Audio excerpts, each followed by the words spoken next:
Welcome back to the Marriagepreneur Podcast, a space where faith meets partnership, purpose meets strategy, and couples learn to build boldly together.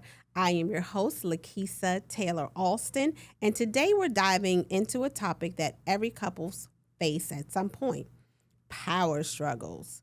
Those moments when it feels like you're on opposite sides, the moments when communication breaks down, moments when your ego steps in and your unity steps out. But here's the truth. You don't have to stay stuck in this cycle. You can move beyond the power struggles into partnership, peace, and purpose. So let's get into it.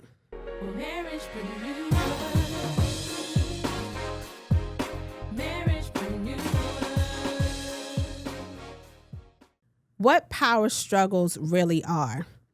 Power struggles aren't really about power. They're about fear, control, and unmet needs. A power struggle happens when you're both trying to be heard, when you're trying to protect yourself, when you're avoiding vulnerability, and when you're both trying to win instead of connect, like win the argument, be right, just to be right. It's not that you're incompatible. It's that you're both fighting from a place of self-protection instead of partnership. So here's the truth. Power struggles are normal, but they're not sustainable. If you don't address them, they become patterns, and the patterns will turn into walls, which will turn into distance. But the good news is every power struggle is an invitation to grow. So let's put that positivity on it. When the power struggles happen, let's break down the root of the cause, because understanding the why helps you change the how.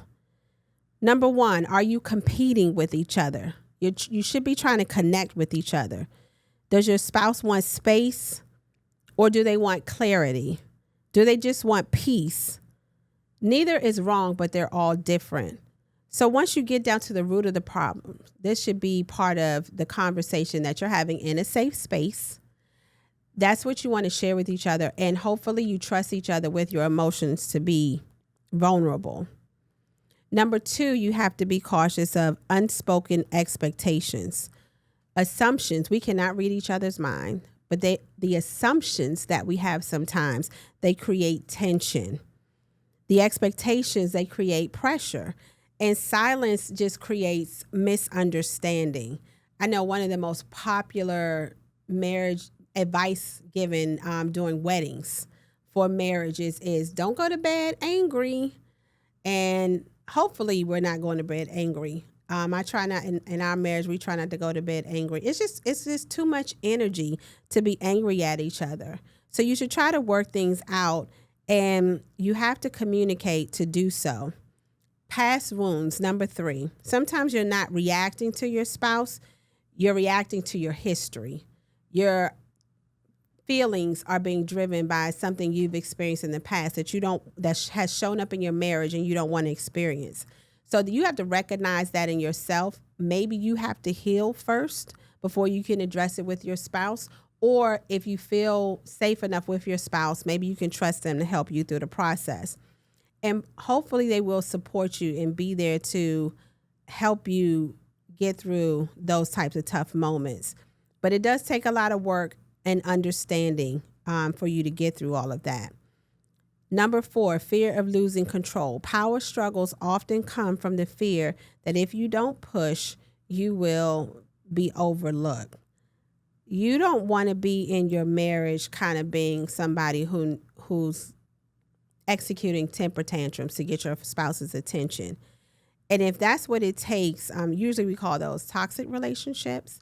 But if that's what it's taking to get your partner to respond, that is manipulation and control that needs to be addressed in your marriage. Number five, misaligned communication styles. When a person shuts down and the other person pushes harder, the cycle is just continuing. Power struggle are not about who's right. It's about who's hurting. So if you're in those conversations, in those deep moments, sometimes dark moments, you want to maybe try to approach the conversation with, why is my spouse hurting? Or why am I hurting? Did I do something to hurt them? Have they done something to hurt me? And that's how you want to start, by expressing yourself calm and not defensive. It's a better way to communicate so you can get down to the bottom of things so you don't have the repeat behavior. So what does this look like when it shows up in your marriage? It doesn't always look like yelling and arguing. Sometimes it's silent treatment, withholding affection, passive aggressive comments, keeping score, or just avoiding conversations altogether. Sometimes it's over-explaining and stonewalling, needing to just have the final word instead of trying to resolve the issues, or shutting down completely emotionally. These are all the signs that the connection has been replaced with competition. And I want to also just caution spouses when they take on this negative behavior, when the other spouse is hurting, that if they have communicated to you and you're still in your place, prayer always works. Grace always works. Praying to help you have grace always work. Understanding and remembering the love that brought you together. Because this is the love that we need when we say we need unconditional love. We're not going to be perfect every day. We're not going to get it right every day. And sometimes we're going to not get it right on the same day, at the same time, in the same moment. So we have to have this grace for each other, because you can't build a legacy with someone that you're trying to defeat or someone that you're trying to hurt. Marriage is not a battleground. It is a partnership. So how can we move beyond the power struggles? Healing is possible if you are willing to shift your mindset, if you are willing to let go and let God, if you are willing to surrender. Healing is absolutely possible. You want to shift from winning to understanding. Do I want to win in this moment, or do I want to win in this marriage together? This understanding alone further creates connection, while just trying to win something will create distance. Your spouse or your mate will resent you. You want to practice soft starts. Again, when you begin your conversation, have a method that works for you, that works for both of you. Whether it's, I need this to be a safe space conversation, or maybe I need this to be a conversation outside of the home or in a certain room of the house. Whatever your setup needs to be for you and your spouse to have a positive, kind, graceful conversation, that's what you should do. You need to work beyond the emotion. Instead of saying, you never listen, try. Give feedback, like, I need to feel heard right now. Things like that.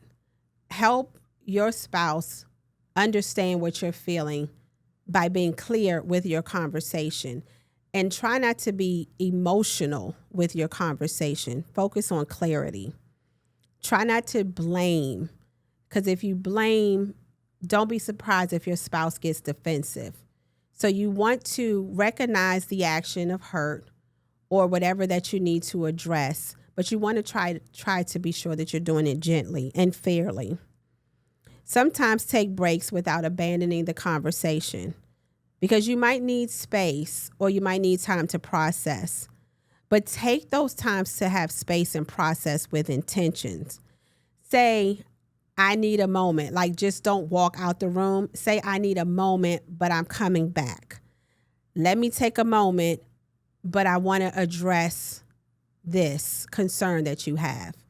Things like that. Because a lot of times if you just walk out on a person and they're dealing with abandonment issues, well, that's definitely not going to help you in the moment. So they're looking for reassurance from you at the very least, even if you can't address the overall problem. And do things like create a shared language. When you, in your conversation, you can say, we're on the same team. We have the same goals. I'm here for you. Those words, things that speak we, let's reset, let's regroup. Things that are inclusive of each other will help you to go a long way. Remind them, I'm not your enemy. I'm here. I want us to win, not just me, not just you. And if you still can't find the understanding or the problem, then either say, help me understand, or maybe give them, I will try to understand things better. Give me a little bit of time, but I know we'll get there. Always, always pray together about your problems, for your problems. Help to pray about egos and not allowing them to set firmly in your relationship. Invite God to the conversation on a daily basis. And finally, rebuild safety, because power struggles disappear when both people feel safe to be honest, vulnerable, and imperfect. The beauty of all of this and moving beyond is when you move beyond these power struggles and rediscover each other, because you will rediscover each other every single time. You reconnect, you communicate differently, you listen differently, you love differently, you'll have a stronger bond. You'll stop fighting with each other and start fighting for each other. And that's where the intimacy grows. That's where the unity strengthens, and that's where the legacy begins.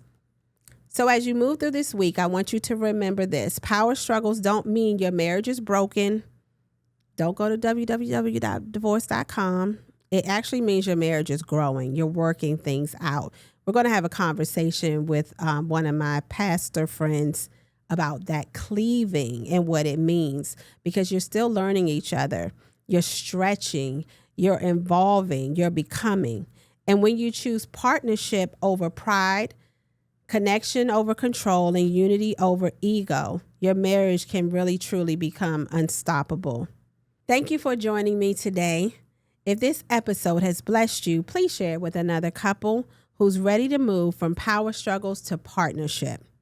And don't forget to like and subscribe, www.themarriagepreneurs.com.